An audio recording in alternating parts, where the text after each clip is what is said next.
Welcome back to another solve of the Microsoft Excel World Championship qualifying rounds. This is battle 5, deep sea diving. Let's give a quick introduction and then talk through how to solve this one. So the setup is that we are a diver and we have this sea floor here with all these treasures on it and a boat, and you're going to dive from the boat to a piece of treasure, let's say this diamond here, pick it up and go back to the boat. The tricky bit is that you have an air tank that has a certain amount of oxygen in it, and you spend PSI from the tank as you swim. So it's 2 PSI for every meter you swim, and every cell you swim down is 3 meters, every cell you swim across is 4, and every cell that you swim diagonally is 5. So you have to basically calculate the distance to these treasures, multiply it up by 2 because it's 2 PSI per meter that you swim, and you also have a PSI spend based on your maximum depth. So the highest depth you hit, you have to times by 10 to get the PSI spend for that depth. So if I went 1 cell down, that's 3 meters, so it would be 30 PSI. The treasures also have an excitement factor, which is in this table here, which makes you breathe faster, so you want to multiply that by 12, which is an additional PSI charge. So first of all, I'm going to call this treasure, and I'm going to call this value, just so I can reference them later, and I'll call this excitement.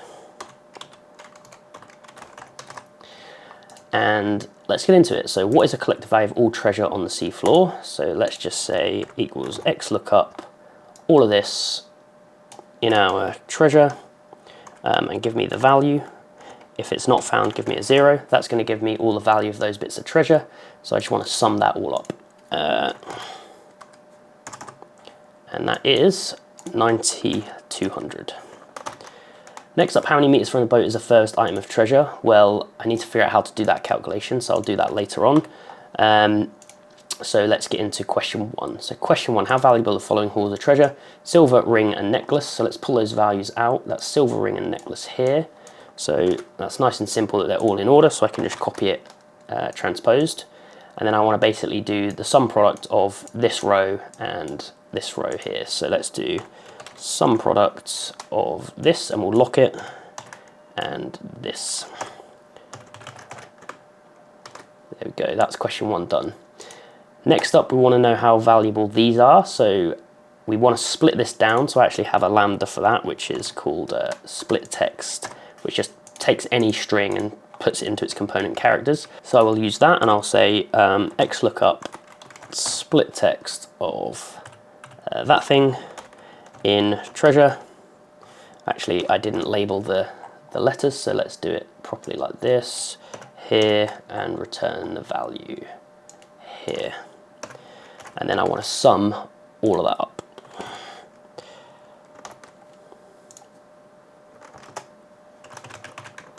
There we go, that's question 2.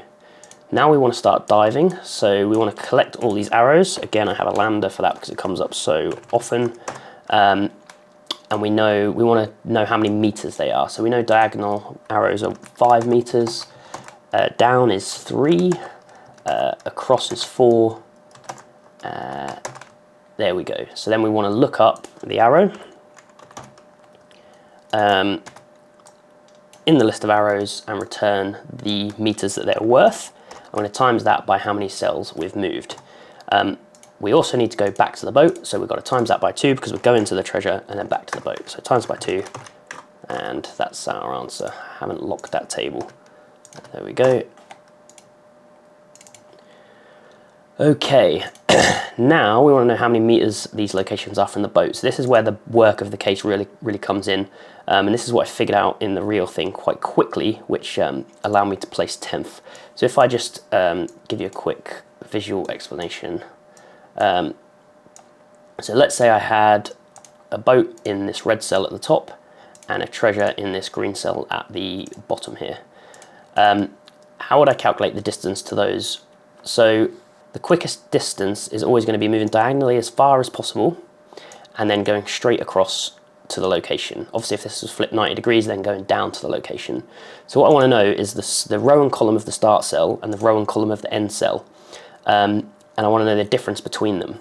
Then I'm going to be able to take the minimum of those, which would give me the square. So that's going to be my diagonal distance. So I want to times that by 5, and then whatever the remainder is, if it's across, I want to times it by 4, and if it's down, I want to times it by 3. So let's write that in a let, and you will see how we get these distances. So let's say let the start is going to be the boat location, which is actually in AI2. So start is AI2, and the end is this cell. And then we want to say R is the difference between the rows. So it's going to be, we're going to do the absolute value as well, so that we never have to deal with negatives. So the absolute value is the row of indirect of the start minus row of the indirect of the end. And then we want to do exactly the same thing for our columns. So let's say columns is the same thing, but we're going to change from calculating the row to the column.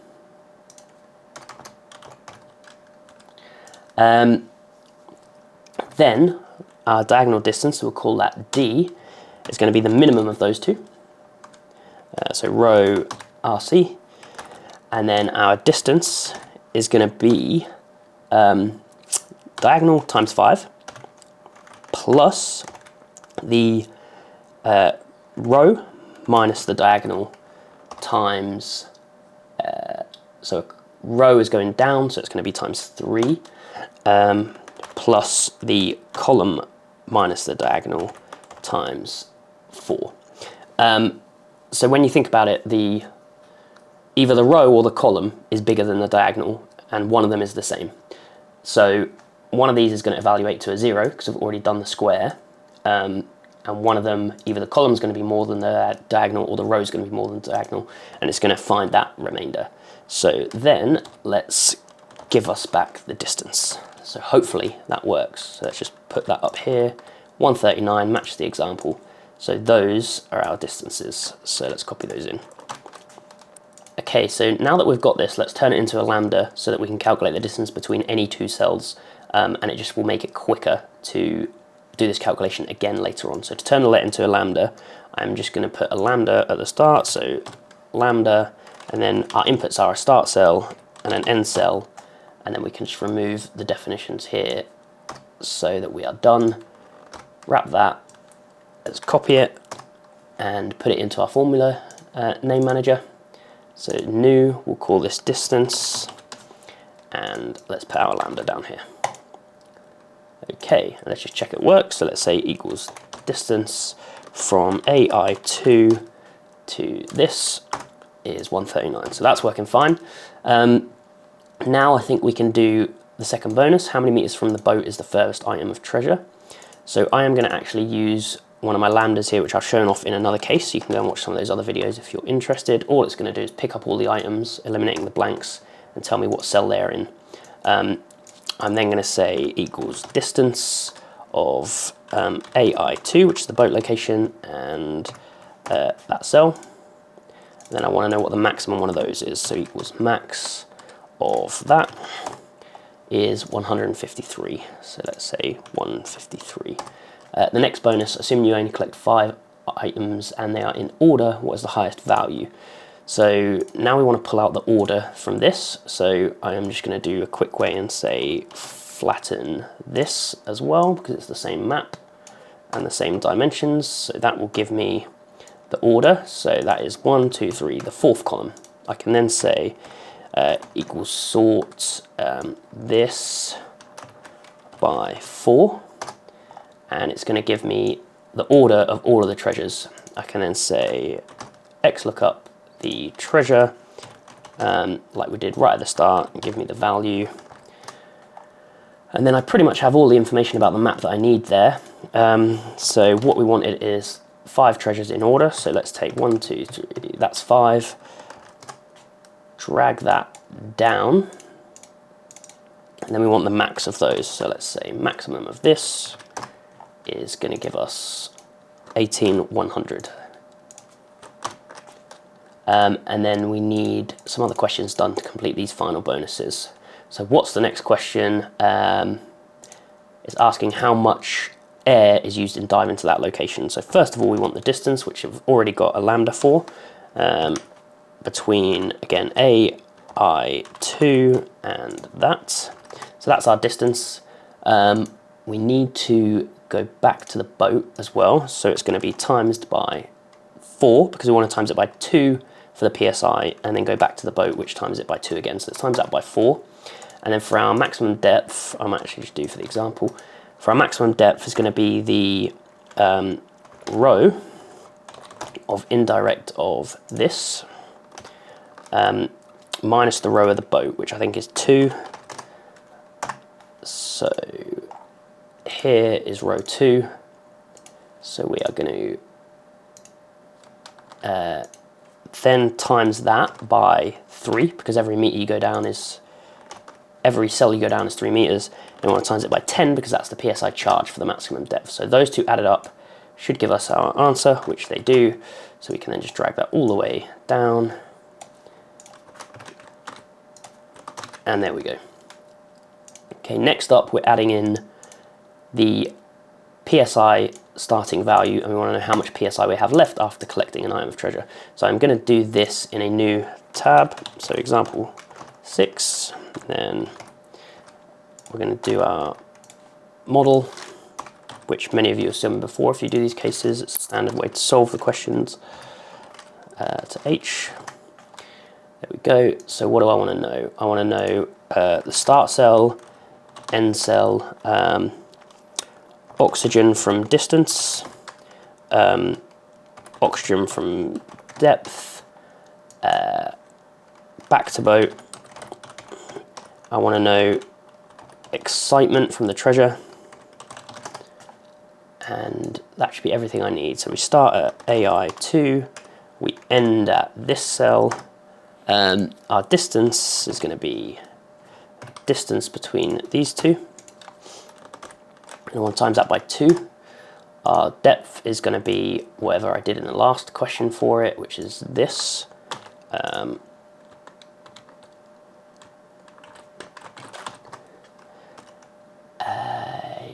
Yeah, so that should be correct. And then back to boat is going to be distance of where we are to AI2.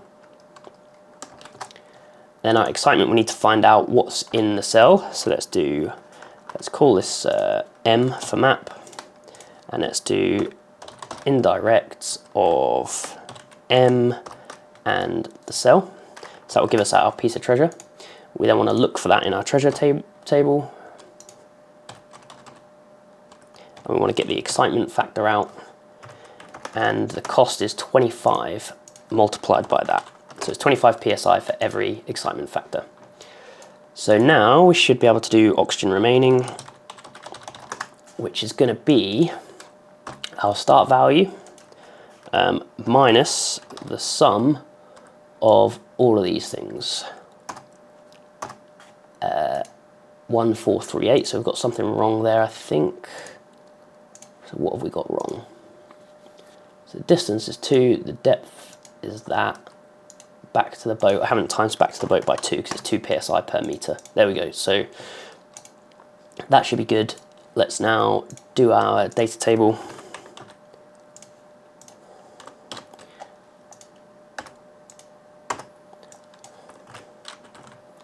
And that should give us the correct answers. There we go, that's correct. Final question is to collect multiple treasures in order. So these are the routes planned. So let's do example 7. And these are all of our treasure locations. So let's text split this on a semicolon. And then our start location is going to be from the last treasure. So we should be able to just drag all of this down. I'm going to turn automatic formulas on here. I don't know why that keeps turning off. So we want to make this cumulative. So let's plus whatever was there before. And then that's going to give us the cumulative distance traveled. The trick with this question is that you have to have 200 PSI remaining in your tank. It's asking for the value of treasure that you want to collect. So with the depth, we only want to ever take the maximum. So let's do equals the maximum of the cell before and the normal calculation. So that should then stop at 600. Going back to the boat is not cumulative because we're only going to add on going back to the boat once. The excitement factor will be cumulative because every time we collect a treasure, we've already spent the last one we collected. And then the auction value remaining should be this minus the sum of those. Hopefully that's right. Yes. Now I need the value of the treasure. So we've already got the excitement, so let's just copy that formula in here, but change getting the excitement to the value. Let's remove this 25. And again, we want to make this cumulative, so let's just add on whatever was before it. There we go. Then we basically want to look up 200 in here because we need 200 auction remaining and find the next larger item, exact match or next larger. So we can say X lookup 200 in here, return here, and then we want exact match or next larger item. So 3400, that matches the example. Let's do our data table. This is NA 138, so 138. We can't even get one treasure. Okay, so that will be 0, so I'll just put that in manually. So that one's a 0. There we go. Now let's do the final two bonuses. So the first one is, what is the air pressure you would expend if you collected all crowns? So I have my table of all the treasures here in order. So let's do filter our addresses where this equals a crown. So there's a crown there. So those are our crown addresses. Let's put them in here. And then let's put our auction tank at the start to 0. And we can see that the auction remaining would be minus 2996. So that's how much we spend, 2996, 2996. And then the final question, assume treasure can only be collected in sequential order. What is the highest value that can be collected in one dive? Assume you have a 2500 PSI tank. So we want to go 2500 for our PSI, add that back in. We still need to have the 200 remaining. And what we want to do is we want to collect, the quickest way is always going to be to collect in order. So we want to pull our cells in order into this tab. We should be able to copy everything else down. And then let's extend this to be the whole ranges. Whoops.